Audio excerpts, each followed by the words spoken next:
देह व्यापार दुबई में रात के समय शुरू होता है और इस काम के लिए यहाँ पर लगभग 30,000 से ज्यादा लड़कियां मौजूद हैं। इस गंदे काम को करने के लिए लड़कियां सिर्फ 1 घंटे का लगभग 11,000 रुपया लेती हैं। यहाँ के बड़े बड़े लोग देह व्यापार के काम से जमकर नोट छाप रहे हैं, जिसके कारण दुबई में देह व्यापार लगातार बहुत तेजी से बढ़ता जा रहा है। इस काम को करने के लिए एक स्पेशल कोड रखा गया है, जिसे लेडीज नाइट के नाम से पुकारा जाता है। और मजे की बात यह है कि यहाँ की पुलिस को इस धंधे के बारे में सब कुछ पता होते हुए भी वो कुछ नहीं कर पाती। यहाँ हालात इतने बुरे हैं कि अगर आप एक महिला हैं और दुबई घूमने गई हैं, लेकिन गलती से रात में किसी बार के पास खड़ी है, तो कोई भी बड़ा व्यापारी आपको अपने साथ चलने के लिए ऑफर कर सकता है। लेकिन वहीं दूसरी ओर यहाँ पर महिलाओं वर्कर्स के साथ पुरुषों से भी ज्यादा अत्याचार किया जाता है, क्योंकि जो महिलाएं यहाँ पर ज्यादा पैसे और अच्छी जिंदगी के लिए काम करने अपने देश से यहाँ आती है, उन्हें घरों में 12-12 घंटे उससे भी ज्यादा काम करने के लिए मजबूर किया जाता है। यहाँ तक कि कई महिलाओं को जबरदस्ती उनसे देह व्यापार तक कराया जाता है। UNHRC ने खुद कई बार अपने रिपोर्ट में नौकरों के साथ होने वाले शोषण की बात को पब्लिश किया। दुबई का ये काला सच यहाँ घूमने आने वाले लोगों के सामने कभी पेश नहीं किया जाता,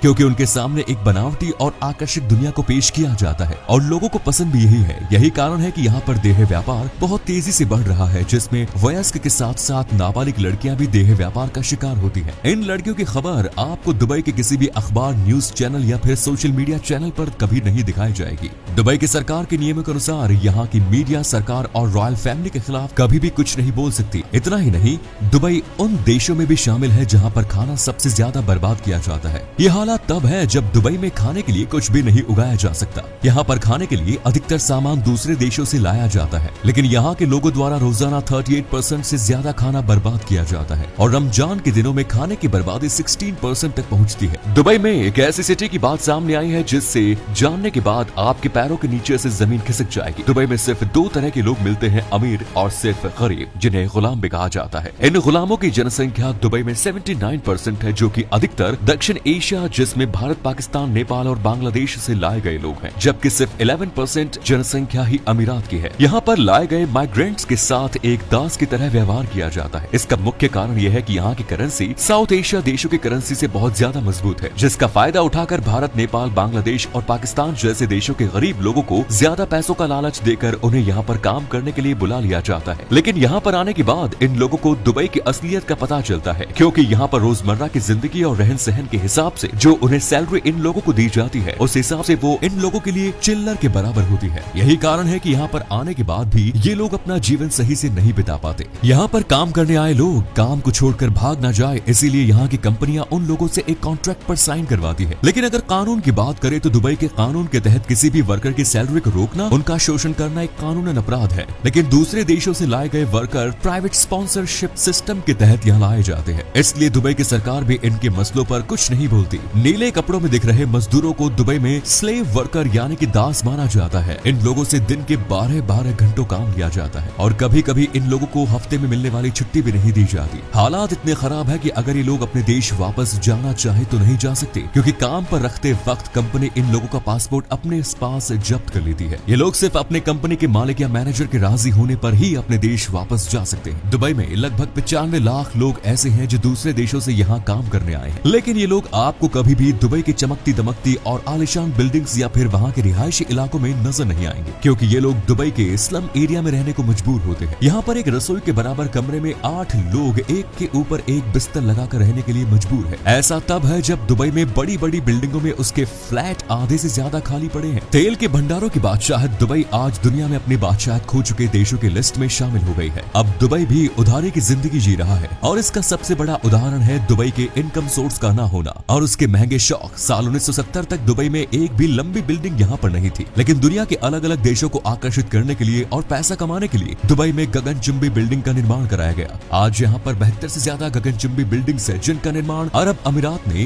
हांगकांग में बनी बड़ी बड़ी बिल्डिंग के मॉडल को देखते हुए बनवा दिया। लेकिन हांगकांग में बड़ी बड़ी बिल्डिंग को बनवाने के कारण वहाँ पर ज्यादा जमीन न होना है, जो कि अब दुबई के लिए सबसे बड़ा नुकसान साबित हो रहा है, क्योंकि ये बाहर से दिखने में जितनी खूबसूरत और आकर्षक लगती है, अंदर से उतनी ही खाली है। 1.6 बिलियन डॉलर की कीमत से बनी दुनिया की सबसे ऊंची इमारत बुर्ज खलीफा की उम्र सिर्फ 100 साल है, जो कि किसी दिखावे से कम नहीं है, क्योंकि इसके रखरखाव में हर साल भारी भरकम खर्च होता है। तो ऐसे में यहाँ पर कोई आम आदमी भला अपना घर या कमरा कैसे ले सकता है? इसके अलावा इस बिल्डिंग को बनाने के लिए कांच और स्टील का भरपूर उपयोग किया गया है। रेगिस्तान जैसे तपते हुए इलाके में कांच से बनी बिल्डिंग को ठंडा रखने के लिए एसी की जरूरत पड़ेगी। इस हिसाब से ये बिल्डिंग पर्यावरण के हिसाब से एक डिजास्टर से कुछ कम नहीं। खैर यहाँ पर्यावरण को किसको पड़ी है, क्योंकि दुबई की सरकार ने पर्यावरण का तो छोड़ो अपने नागरिकों तक के बारे में नहीं सोचा। इतना हाईफाई देश होने के बावजूद भी यहाँ की सरकार ने सीवेज सिस्टम के बारे में आज तक कुछ नहीं सोचा। ज्यादातर सीवेज सिस्टम ऐसे हैं कि अगर उसकी रोजाना सफाई ना की जाए तो गंदा पानी यहाँ की सड़कों पर चारों ओर दिखाई देगा, जिसमें से निकलना आपकी मजबूरी बन जाएगा। सिर्फ बुर्ज खलीफा की बात करें तो इस बिल्डिंग से रोजाना 60 टन से भी ज्यादा मल बाहर निकलता है और इस माल को ले जाने के लिए बिल्डिंग के आसपास हजारों ट्रक लाइन में 24 घंटे खड़े रहते हैं। यहाँ के लोग बिल्डिंग को खूबसूरत बनाने में सारा पैसा खर्च कर देते हैं, जिसके कारण उनके पास मूलभूत चीजों के लिए पैसा ही नहीं बचता, जिसके बाद उसकी कीमत आसमान को छूने लगती है। यही कारण है कि एक आम इंसान चाहकर भी इन बड़ी बड़ी बिल्डिंग में अपना घर नहीं खरीद पाता और ये आज तक इनमें बने कमरे आधे से ज्यादा खाली पड़े हैं। दुबई का काला सच वहाँ के आइलैंड्स भी हैं जो कि खुद इंसानों ने बनाए हैं। दुबई ने दुनिया में खुद को चमकाने के लिए पिछले 20 सालों में 3 मैन मेड आइलैंड का निर्माण किया है, जिनमें पाम जुमेरा है, डिएरा आइलैंड और पाम जिबेलाली शामिल है। पाम जुमेरा को साल 2001 में बनाया गया था, लेकिन आज तक भी आइलैंड पूरा नहीं हो सका, जो कि अपने पैर पर कुल्हाड़ी बांधने जैसा है, क्योंकि पैसों की कमी की वजह से इस आइलैंड के काम को बीच में ही रोक देना पड़ा।